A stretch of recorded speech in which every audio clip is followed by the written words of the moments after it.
மாறும் உலகில் மாறாத நடுநிலை செய்திகளுக்கு ஜியோ நியூஸ் தமிழ் சேனலை பாருங்க.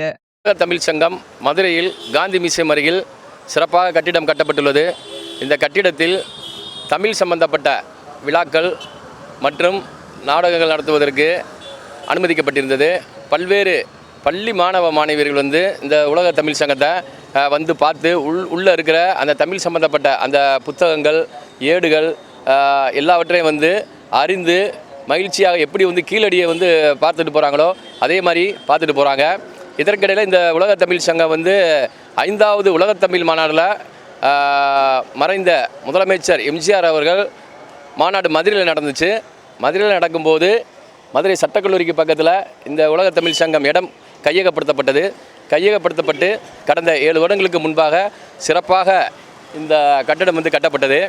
இன்றைக்கு இந்த தமிழை அழிக்கும் விதமாக, தமிழ் கலாச்சாரத்தை ஒழிக்கும் விதமாக, தமிழினோட அந்த மாண்பை குலைக்கும் விதமாக இங்கே புத்தாண்டு விழா, இந்த உலக தமிழ் சங்கம் கட்டடம் புத்தாண்டு விழாவை நடத்திக்கிட்டு இருக்காங்க.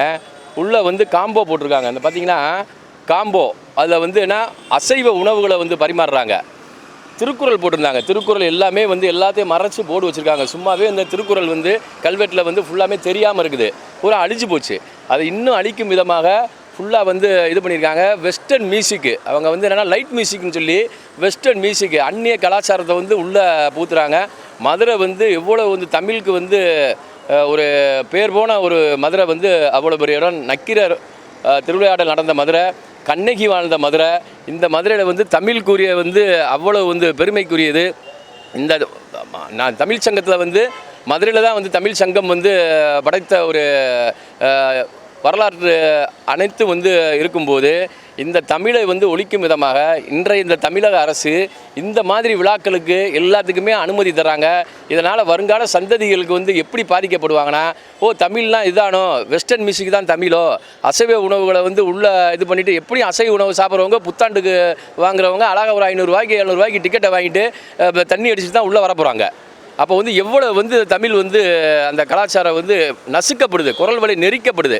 இதை எந்த ஒரு தமிழ் ஆர்வலரை தாங்கிக்க முடியாது. இந்த கட்டடம் இப்போ காந்தி மியூசியத்துக்குள்ளே போய் நம்ம அசைவ உணவை பரிமாற முடியுமா? ஒரு ஃபங்க்ஷன் நடத்தி விட மாட்டாங்க. காந்தியோட கொள்கை எப்படி? புலால் உண்ணக்கூடாது, அசைவ உணவு சாப்பிடக்கூடாது.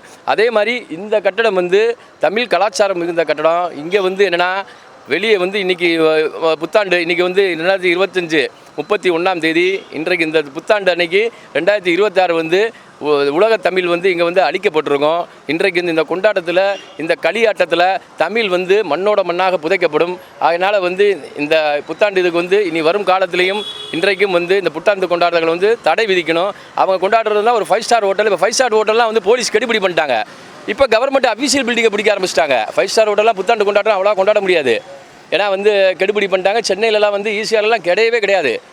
இப்போ இந்த கவர்மெண்ட் இவங்க இந்த மாதிரி வரலாற்று சிறப்பு மிக்க இந்த கட்டடங்களை யூஸ் பண்ணுறாங்க. இதை முற்றிலுமாக தடுக்க வேண்டும் என்பது தமிழ் ஆழ்வர்களின் கோரிக்கை. எஸ். முத்துக்குமார், வழக்கறிஞர்.